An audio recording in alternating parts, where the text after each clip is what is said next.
샬롬. 일론 머스크 32번째 64장 옵티머스의 탄생 테슬라 2021년 8월. 친근한 로봇.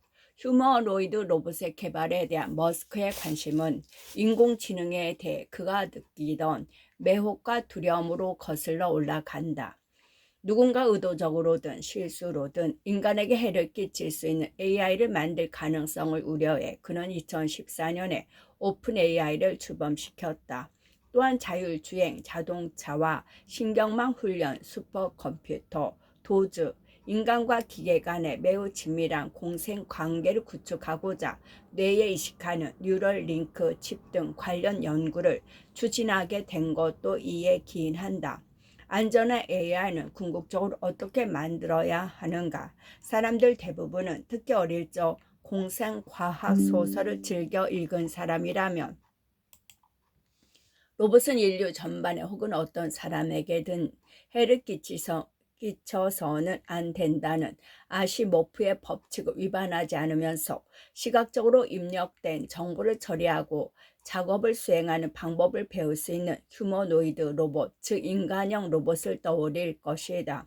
오픈AI와 구글이 텍스트 기반의 챗봇을 만드는 데 집중하는 동안 머스크는 로봇과 자동차와 같은 물리적인 세계에서 작동하는 인공지능 시스템에 집중하기로 결정했다.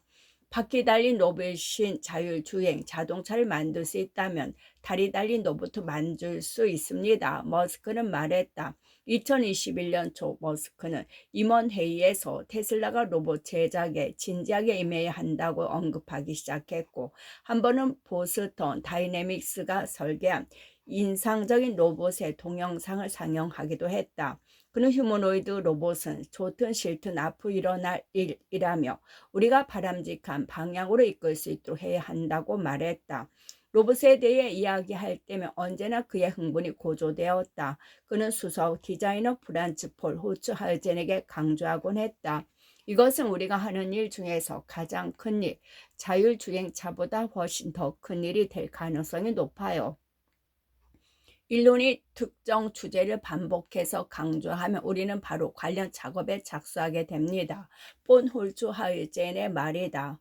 그들은 사이버 트럭과 로봇택시 모델이 전시되어 있던 로스앤젤레스 테슬라 디자인 스튜디오에서 회의를 시작했다. 머스크는 다음과 같이 사양을 제시했다. 로봇이 사람을 해치려 할 것 같은 느낌이 들지 않도록 172cm 정도의 키에 장난꾸러기 분위기를 풍기는 중성적인 외모를 갖춰야 한다. 그렇게 해서 탄생한 것이 자율주행차를 연구하는 테슬라 팀이 만든 휴머노이드 로봇 옵티머스였다.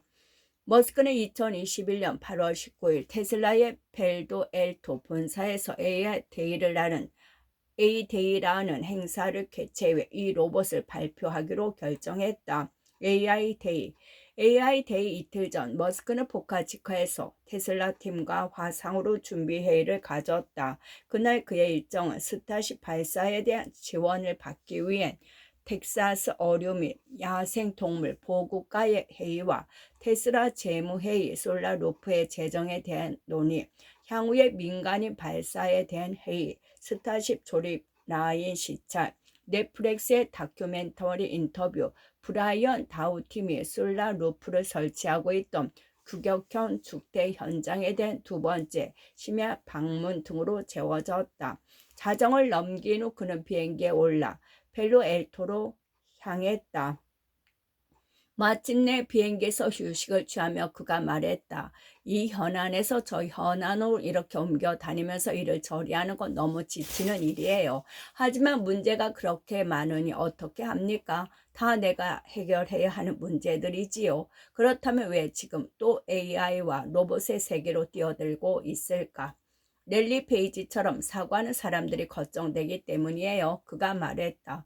랠리 페이지와 AI 위험성에 대해 오랫동안 대화를 나눴는데 그는 이해하지 못했어요. 지금은 거의 대화도 나누지 않고 있지요.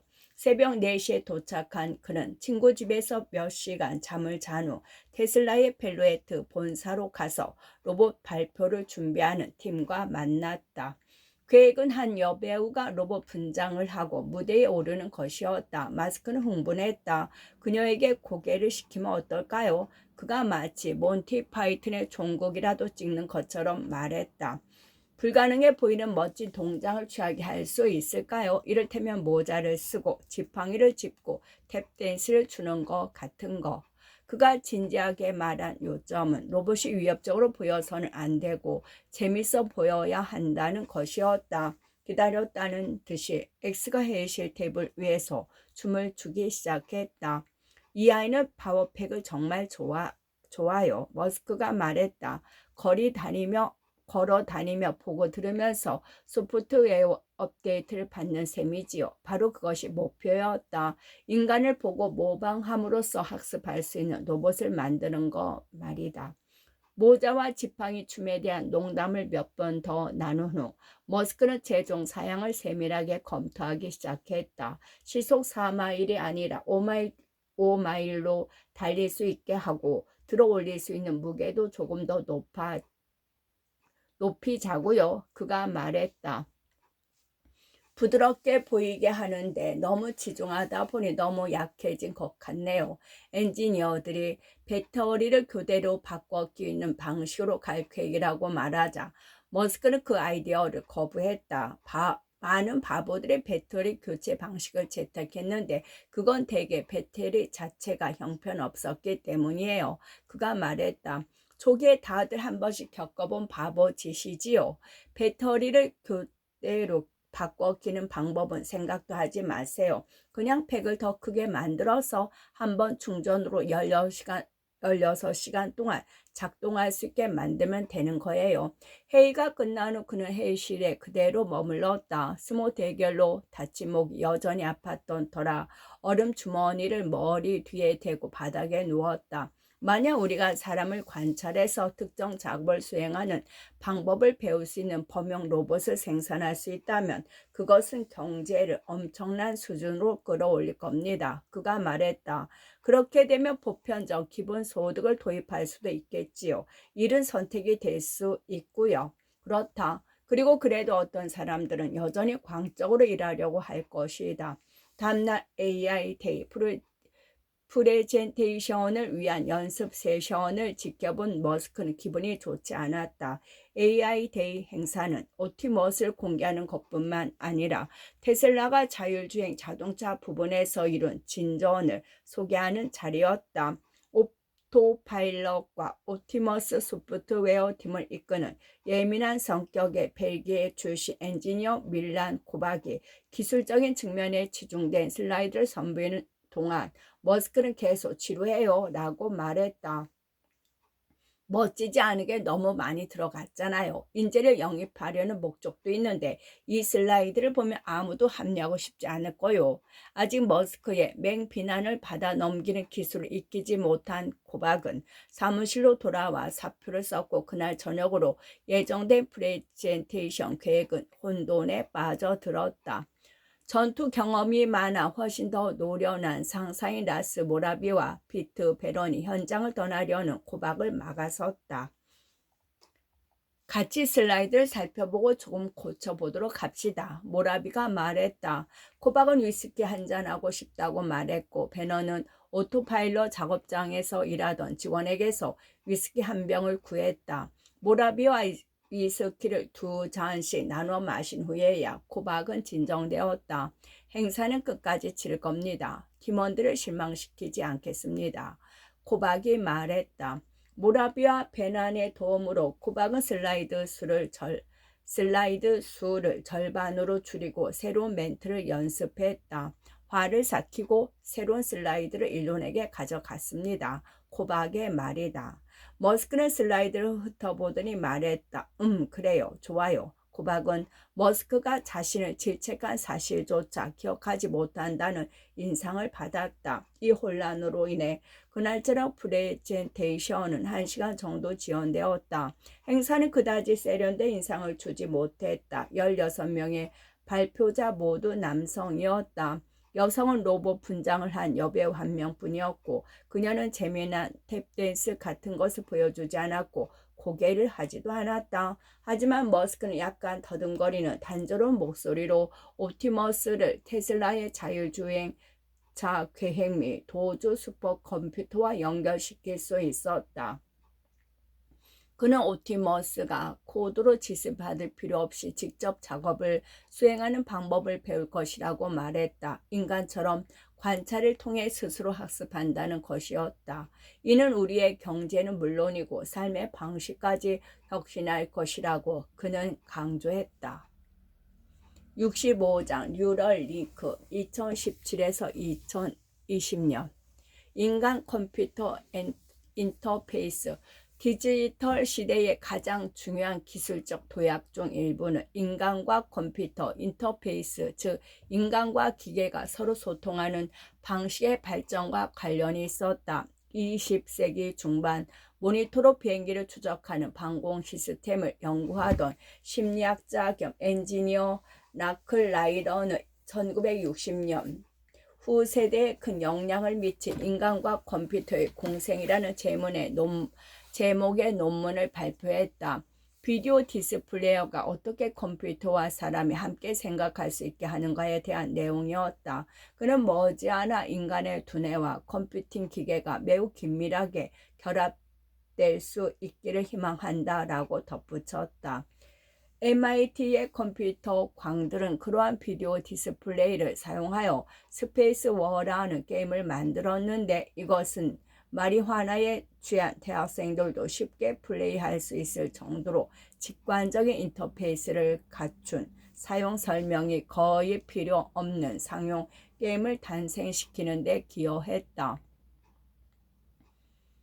더그 앵커바트는 이러한 디스플레이에 마우스를 결합하여 유저가 가리키고 클릭하는 방식으로 컴퓨터를 이용하도록 도왔고 제로스 펠로알토 연구센터의 앨런 케이는 이를 책상 위 환경을 모방해 사용의 변이를 더한 그래픽 인터페이스로 발전시켰다. 스티브 잡스는 그 그래픽 인터페이스를 애플의 매킨토시 컴퓨터에 채택했으며 2011년 임종을 앞둔 투병의 와중에도 마지막 이사회에 참석해 사람과 컴퓨터가 음성으로 상호작용할 수 있는 시리 애플리케이션을 테스트하며 인간과 컴퓨터 인터페이스의 또 다른 비약적인 발전에 기여했다. 하지만 이러한 모든 발전에도 인간과 기계 간의 입출력은 여전히 엄청나게 느렸다. 2016년 여행 중이던 머스크는 엄지손가락으로 아이폰에 문자를 타이핑하다가 시간이 너무 오래 걸린다고 불평하기 시작했다. 타이핑으로는 뇌에서 기기로 정보를 전달할 수 있는 속도가 초당 약 100비트에 불과했다. 기계에 곧바로 생각을 입력할 수 있다고 상상해 보자고. 머리와 기계가 고속으로 직접 연결되는 것처럼 말이야. 그는 이렇게 말하며 차에 함께 타고 있던 샘 텔러에게 몸을 기울였다. 컴퓨터와 뇌의 인터페이스를 이해하는 데 도움을 좀 받고 싶은데 적절한 신경과학자를 찾아볼 수 있을까? 머스크는 궁극적인 인간-기계 인터페이스는 컴퓨터를 뇌에 직접 연결하는 장치가 될 것이라고 생각했다. 예컨대 뇌의 신호를 컴퓨터로 보내고 다시 신호를 받을 수 있는 뇌 내부의 칩과 같은 장치 말이다. 그렇게 하면 사람과 컴퓨터 간의 정보 교류가 최대 100만 배 더 빨리 이루어질 수 있었다. 그래야 진정한 인간과 기계의 공생이 가능해지는 겁니다. 그의 말이다. 다시 말해 그래야 인간과 기계가 파트너로 함께 일할 수 있다는 것이다. 이를 실현하기 위해 그는 2016년 말에 뇌의 작은 칩을 이식하여 인간이 컴퓨터와 마인드 융합을 할 수 있도록 돕는 뉴럴링크라는 회사를 설립했다. 옵티머스와 마찬가지로 뉴럴링크의 아이디어 역시 공상과학 소설, 특히 사람에게 이식되어 모든 생각을 컴퓨터에 연결할 수 있는 뉴럴레이스라는 인간과 기계 인터페이스 기술이 등장하는 이언 뱅크스의 우주여행 소설 컬처 시리즈에서 영감을 얻은 것이었다. 머스크는 말한다. 뱅크스의 소설을 처음 읽었을 때 이 아이디어가 인공지능 영역에서 우리를 보호하는 데 도움이 될 가능성이 크다는 생각이 들었지요. 머스크의 원대한 목표에는 대개 실용적인 비즈니스 모델이 수반된다. 예를 들면 그는 스페이스X 화성 탐사에 필요한 자금을 조달하기 위한 방편으로 스타링크 위성을 개발한다. 마찬가지로 그는 뉴럴링크의 뇌칩으로 류게릭병과 같은 신경학적 문제를 겪는 사람들이 컴퓨터와 상호작용할 수 있도록 돕는 계획도 세웠다. 그는 말한다. 뉴럴링크에 자금을 지원할 수 있는 훌륭한 상업적 용도를 마련하기만 하면 우리는 20, 30년 안에 인간 세계를 디지털 기계와 긴밀하게 연결하여 사악한 AI로부터 우리를 보호한다는 궁극적인 목표에 도달할 수 있을 겁니다. 뇌와 기계 인터페이스의 연구자인 맥스 호닥을 위시하여 최고의 신경과학자 및 엔지니어 6명이 뉴럴 링크의 공동 창업자로 참여했다. 그 창업 멤버 중 머스크와 함께 일하면서 압박감과 혼란을 이겨내고 살아남은 유일한 인물이 4살 때 한국에서 루이지애나 이주한 DJ 서였다. 선은 어렸을 때 영어를 잘하지 못했기에 자신의 생각을 제대로 표현할 수 없는 것에 많은 좌절감을 느꼈다. 어떻게 하면 머릿속에 있는 이 생각을 최대한 효율적으로 표현할 수 있을까? 그는 스스로에게 묻기 시작했다. 내 머릿속에 작은 무언가를 넣는 게 해결책이 될 수 있다고 생각합니다. 그는 캘리포니아 공과대학을 거쳐 버클리 대학에서 연구하며 뇌에 사입하여 신호를 내보낼 수 있는 작은 센서인 뉴럴 더스트를 개발했다.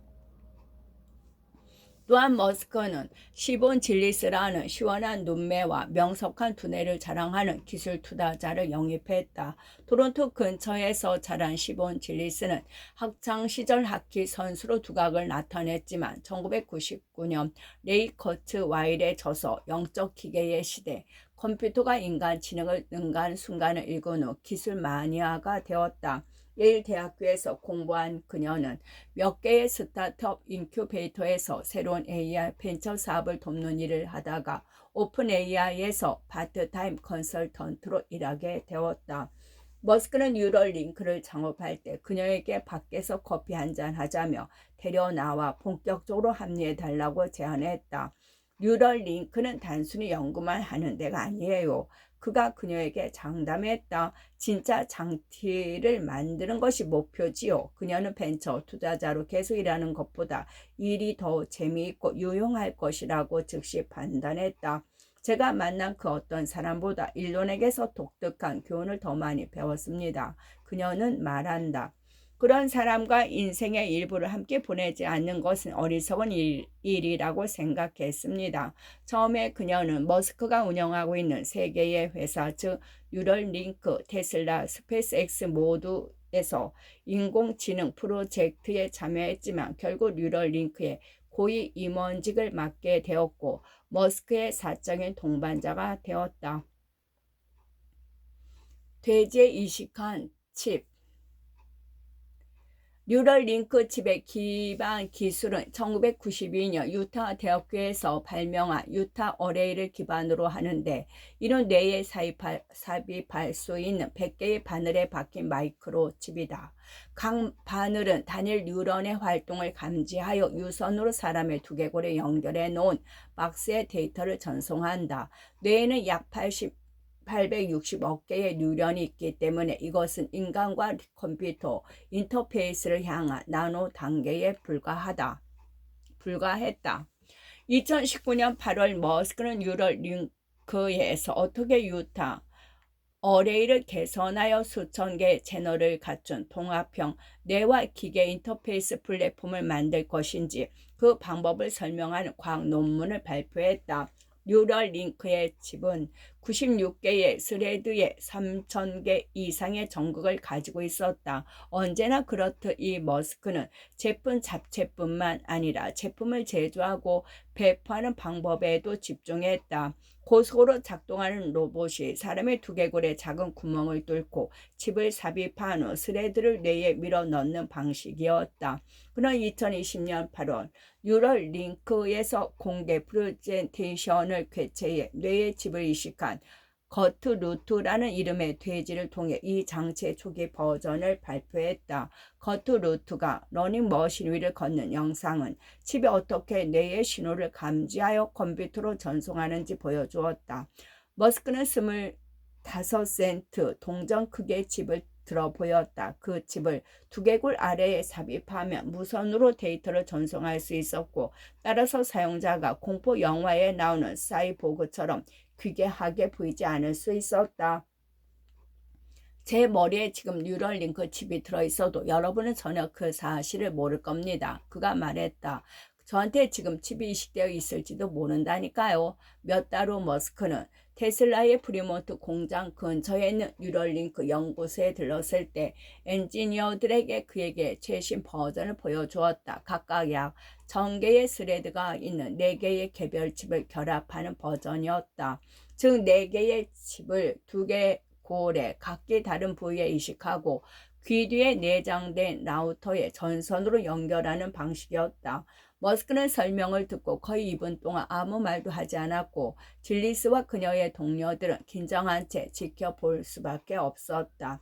이윽고 그의 평결을 내렸다. 조금도 마음에 들지 않는다는 것이었다. 전선과 연결부가 너무 많고 너무 복잡하다는 것이 이유였다.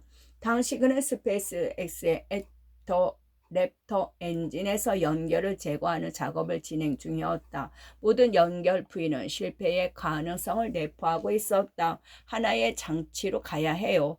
낙담한 뉴럴링크 엔지니어들에게 머스크가 말했다. 전선도 연결도 라우터도 없는 하나의 우아한 패키지로 만들어야 한다는 말이요.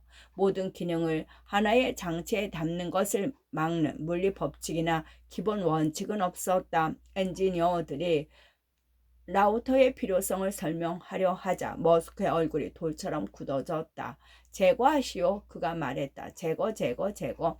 회의를 마친 엔지니어들은 머스크 대면 후 고통장애가 일반적으로 단계를 거쳤다. 머스크 대면 후 고통장애의 일반적인 단계를 거쳤다. 당혹스럽다가 화가 치솟다가 불안해지는 것이 머스크를 대면한 후 사람들이 겪는 과정이었다. 그러나 일주일도 지나지 않아 그들은 새로운 접근 방식에 실제로 효과가 있을지도 모른다는 사실을 깨닫고 흥미를 느끼는 단계에 이르렀다. 몇 주 후 머스크가 연구실로 돌아왔을 때 연구진은 모든 스레드 데이터를 처리해 블루투스로 컴퓨터에 전송할 수 있는 단일 칩을 보여주었다. 연결도 라우터도 전선도 필요 없었다. 엔지니어 중 한 명이 말했다. 사실 불가능하다고 생각했었는데 지금은 정말 신이 납니다. 그들이 직면한 한 가지 문제는 칩이 매우 작아야 한다는 요구사항에 기인했다. 그 때문에 배터리 수명을 늘리고 많은 스레드를 지원하는 것이 어려웠다. 왜 그렇게 작아야 할까요? 머스크가 물었다. 누군가가 그것이 그들에게 주어진 요구사항 중 하나라고 말하는 실수를 저질렀다. 이는 당연히 머스크의 알고리즘 스위치를 작동시켰다. 그는 모든 요구사항에 의문을 제기하라는 것부터 시작하여 알고리즘의 각 단계를 진지한 어조로 읊조렸다. 그런 다음 그는 그들을 칩 크기에 대한 기초 과학으로 이끌어왔다. 사람의 두개골은 둥글기 때문에 칩이 약간 불룩해도 되지 않을까? 그렇게 지름을 좀 더 키우면 어떨까? 그들은 인간의 두개골이 더 큰 칩을 쉽게 수용할 수 있다는 결론에 도달했다. 새로운 장치가 준비되자 연구진은 연구소에서 키우던 마카크 원숭이 중 한 마리 베이저에게 그것을 이식했다. 그들은 베이저에게 비디오 게임 퐁을 가르쳤고 좋은 점수를 얻으면 과일 스무디를 보상으로 주었다. 뉴럴링크 장치는 베이저가 조이스틱을 특정 방향으로 움직일 때 각각 어떤 뉴런이 발화하는지 기록했다. 그런 다음 조이스틱을 비활성화하자 원숭이의 뇌에서 나오는 신호가 게임을 제어하기 시작했다. 이는 뇌와 기계를 직접 연결하려는 머스크의 목표에 한 걸음 다가선 중요한 진전이 아닐 수 없었다. 뉴럴링크는 이 영상을 유튜브에 올렸고 1년 만에 600만 조회수를 기록했다. 66장 완전 자율주행의 조건 테슬라 2021년 1월 레이더가 아닌 카메라로 자율주행 차량의 오토 파일럿 시스템에 레이더를 사용해야 하는가 아니면 카메라로 입력되는 시각 데이터에만 의존해야 하는가. 이 문제는 테슬라에서 여전히 논쟁거리로 남아 있었다. 이것은 또한 대담하고 고집스럽고 무모하고 예지적이고 물리학의 제1원리를 따르고 때로는 놀라울 정도로 유연한 머스크의 의사결정 스타일에 대한 사례 연구가 되기도 했다. 머스크는 처음에는 이 문제에 대해 다소 개방적인 태도를 보였다. 2016년 테슬라의 모델 S를 업그레이드할 때 그는 마지못해 오토파일럿 팀과 차량의 카메라 8개에 더하여 전방 레이더를 사용하도록 허용했다. 그리고 엔지니어들이 피닉스라는 자체 레이더 시스템을 구축하는 프로그램을 추진하도록 승인했다. 하지만 2021년 초가 되자 레이더 사용에 문제가 발생하기 시작했다. 코로나19로 인한 마이크로칩의 부족 사태로 테슬라와 공급업체가 충분한 양의 마이크로칩을 조달하지 못했기 때문이다. 게다가 테슬라가 자체적으로 구축하던 피닉스 시스템도 제대로 작동하지 않았다. 머스크는 그의 1월 초 운명적인 회의에서 이렇게 전명했다. 우리에게는 선택권이 있습니다. 자동차 생산을 때려치우거나 아니면 피닉스를 바로 작동시키거나 아니면 레이더를 완전히 제거하는 겁니다. 머스크가 어떤 방법을 선호하는지는 의심의 여지가 없었다. 순수한 비전 솔루션으로 이 문제를 해결할 수 있어야 합니다. 그가 말했다. 동일한 물체를 식별하기 위해 레이더와 시각 정보 둘 다 필요할까요? 시각 정보만으로 물체를 식별할 수 있다면 엄청난 게임 체인저가 될 겁니다. 그의 제공 경영진 가운데 일부는 특히 자동차 부분 사장이 제롬 길러는 이에 반발했다. 그는 레이더를 제거하는 것은 안전하지 않다고 주장했다. 레이더는 카메라나 사람의 눈으로 쉽게 포착할 수 없는 물체도 감지할 수 있다는 것이었다. 팀 전체가 참여하는 회의에서 이 문제에 대해 토론하고 결정을 내리기로 했다. 각자가 자신의 주장을 발표한 후 머스크는 약 40초간 말을 멈췄다. 자, 논쟁을 끝냅시다. 마침내 그가 말했다. 레이더는 제거합니다. 길러는 계속 반발했고 머스크는 차갑게 화를 냈다. 당신이 그것을 제거하지 못하겠다면 그렇게 할 수 있는 다른 사람을 구하겠소. 2021년 1월 20일 그는 이 메일을 보냈다. 앞으로 레이더는 끄고 가는 겁니다. 레이더는 끔찍한 목발입니다. 농담이 아닙니다. 카메라로만 운전하는 것이 잘 작동하고 있다는 것은 분명합니다. 길러는 곧 회사를 떠났다. 충돌 사고에 관한 논란. 레이더를 제거하기로 한 머스크의 결정은 공개적인 논쟁을 촉발했다. 케이트 매츠와 닐 부데트가 심층 보도한 뉴욕타임스 탐사에 따르면 다수의 테슬라 엔지니어들은 깊은 의구심을 품고 있는 것으로 밝혀졌다. 자율주행 차량을 연구하는 거의 모든 기업의 기술자들과 달리 머스크는 카메라만으로 자율주행을 달성할 수 있다고 주장했다. 그러나 테슬라 엔지니어들 상당수조차 다른 감지 장치의 도움 없이 카메라에만 의존하는 것이 충분히 안전한지 그리고 머스크가 운전자들에게 오토파일럿의 기능에 대해 너무 많은 것을 약속하고 있는 것은 아닌지 의문을 제기했다.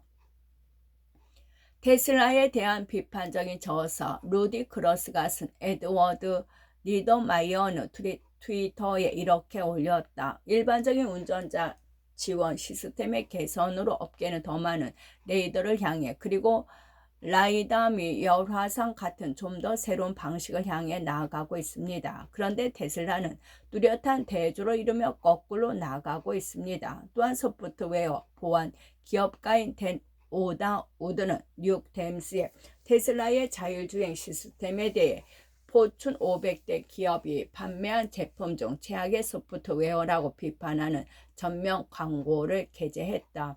테슬라는 오랫동안 미국 도로교통안전국의 조사 대상이었는데 2021년 테슬라가 레이더를 제거한 후 그러한 조사들이 더욱 거세졌다. 그들이 수행한 한 연구에서는 일정 수준의 운전자 보조 시스템을 이용한 테슬라 운전자에 의해 273건의 사고가 발생했으며 그중 5건은 사망으로 이어진 것으로 드러났다. 또한 응급 차량들과 부딪힌 11건의 테슬라 충돌 사고에 대한 조사도 개시되었다. 머스크는 그러한 사고 대부분의 주된 원인이 잘못된 소프트웨어가 아니라 잘못된 운전자에게 있다고 확신했다. 한 회의에서 그는 차량의 카메라들, 그중 하나는 운전자에게 초점을 맞춰 차량 내부에 설치되어 있다. 카메라들에서 수집한 데이터를 사용하여 운전자 과실을 입증할 것을 제안했다. 회의 테이블에 앉아있던 여성 중 한 명이 반발했다. 그 문제와 관련해 사생활 및 개인정보보호팀과 수차례 논의했습니다. 충돌 사고가 발생하더라도 우리로서는 그 셀카 스트림을 특정 차량과 연관시켜 공개할 수 없습니다. 적어도 그것이 우리 변호사들의 지침입니다. 머스크는 만족하지 않았다. 개인정보보호팀이라는 개념 자체가 그의 마음을 부드럽게 만들어주지 않았다. 이 회사의 의사결정권은 나지 개인정보보호팀이 아니에요. 그가 말했다. 나는 그들이 누구인지도 모르는데 하도 개인정보 보호를 잘해서 아무것도 모르는 거요. 일부에서 조심스럽게 웃음이 터져 나왔다. 운전자가 완전 자율주행 기능을 사용하는 경우 충돌 사고 발생 시 우리가 데이터를 수집할 것이라는 팝업 창을 띄우는 것이 어떨까요? 머스크가 제안했다. 그러면 되지 않을까? 여성은 잠시 생각하는 고개를 끄덕였다. 고객들에게도 그 점을 확실하게 고지한다면 괜찮을 거라고 생각합니다. 훨씬 정교한 레이더. 고집이 세긴 하지만 머스크는 적절한 증거만 제시하면 납득할 수 있는 사람이다. 그가 2021년 레이더를 제거하는 데 그토록 단호했던 이유는 당시 레이더의 기술적 품질이 비전 시스템에 이미 있는 정보를 추가하기에 충분한 해상도를 제공하지 못하고 있었기 때문이다. 그런 까닭에 그는 엔지니어들이 더 나은 레이더 기술을 개발할 수 있는지 확인하기 위해 피닉스 프로그램을 계속 진행하는 것에 동의했다. 머스크의 차량 엔지니어링 책임자인 라스 모라비는 덴마크 태생의 엔지니어 피트 슈조에게 해당 프로그램의 책임을 맡겼다. 모라비는 말한다. 일로는 레이더에 반대하는 것이 아닙니다. 단지 열악한 레이더에 반대하는 것뿐입니다. 쇼주의 팀은 운전자가 무언가를 보지 못할 수 있는 경우에 초점을 맞춰 레이더 시스템을 개발했다. 당신 말이 맞을 수도 있어요. 머스크는 이렇게 말하며 더 비싼 등급의 모델 S과 모델 Y의 이 새로운 시스템을 시험해 보는 것을 비밀리에 승인했다. 일반적인 자동차 레이더보다 훨씬 더 정교한 레이더이지요. 머스크는 말한다. 무기 시스템에서 볼 수 있는 것 같아요. 단순히 전파를 쏘고 되돌려 받는 것이 아니라 무슨 일이 일어나고 있는지를 보여주는 레이더거든요. 정말로 테슬라의 고급 자동차에 이 기능을 탑재할 계획인가? 시험해 볼 가치가 있지요. 나는 언제나 물리학 시험의 증거에 열려있는 사람이에요. 67장